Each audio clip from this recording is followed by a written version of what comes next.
Iran और Israel के बीच जारी जंग कब थमेगी इसका अंदाजा नहीं लगाया जा सकता, लेकिन इन दोनों देशों के बीच चल रही तनातनी के बीच अमेरिका ने एक ऐसी तकनीक ढूंढ निकाली है जो शायद ईरान भी नहीं सोच सकता था।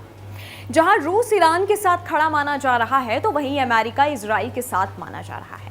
ऐसी अटकलें लगाई जा रही हैं कि जंग के बीच इजराइल के लिए देवदूत बनकर अमेरिका सामने आ सकता है। इजरायली हमले से बचाने के लिए रूस ईरान को जहां S-400 मिसाइल सिस्टम देने जा रहा है, तो वहीं अमेरिकी सेना की माइक्रोवेव हथियार की खूब चर्चा हो रही है।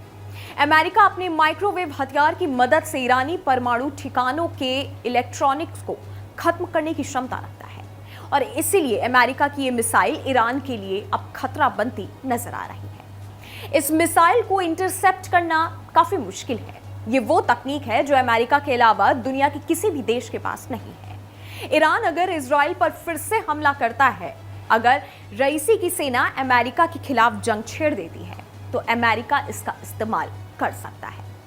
वहीं ईरान ने धमकी दी है कि अगर उसके परमाणु हथियारों को निशाना बनाया जाता है, तो वो गंभीर सैन्य कार्रवाई करेगा, जो कोई सोच भी नहीं सकता। अरब और मिडिल ईस्ट के जिन देशों में जंग की आग भड़क चुकी है, उनमें Iran, Israel, Iraq, Syria, Lebanon, Jordan, Yemen और अजरबैजान शामिल हैं। वहीं जो देश पर्दे के पीछे से रहकर युद्ध में शामिल हैं, वो अमेरिका, ब्रिटेन, रूस, चीन, उत्तर कोरिया। इसका मतलब ये हुआ कि अरब जंग में पक्ष और विपक्ष रूप से 13 देश उतर चुके हैं। खबरों के मुताबिक दुनिया के बड़े रक्षा विशेषज्ञ ये दावा कर रहे हैं कि अरब में तीसरे विश्व युद्ध का आगाज हो चुका है। इस बात का अंदाजा उस दिन से लगाया गया जिस दिन से इजराइल ने ईरानी धरती पर हमला कर दिया। हमले को लेकर इजराइल और ईरान ने अपने अपने दावे किए। खबरों के मुताबिक IDF का कहना था कि उसने इस्फहान में ईरानी एयरबेस को हिट किया। ईरानी राष्ट्रपति इब्राहिम रईसी का कहना था कि इजराइल ने हमला नहीं, मजाक किया है। ईरानी विदेशी मंत्री हुसैन आमिर ने ऐलान किया कि इजराइल हमले में ईरान को कोई नुकसान नहीं हुआ है।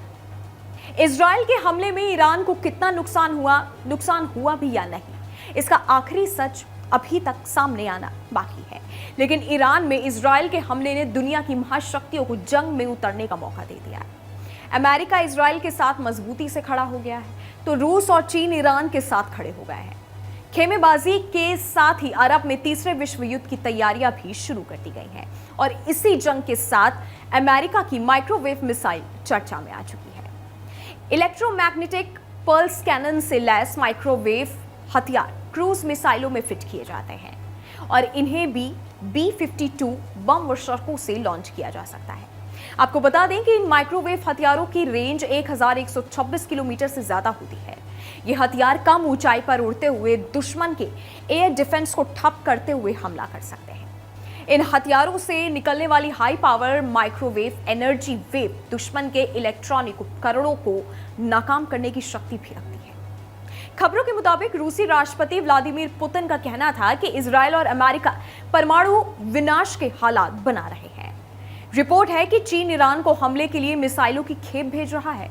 उधर अमेरिका इजराइल और यूक्रेन को 9,500 करोड़ रुपए का हथियार दे सकता है।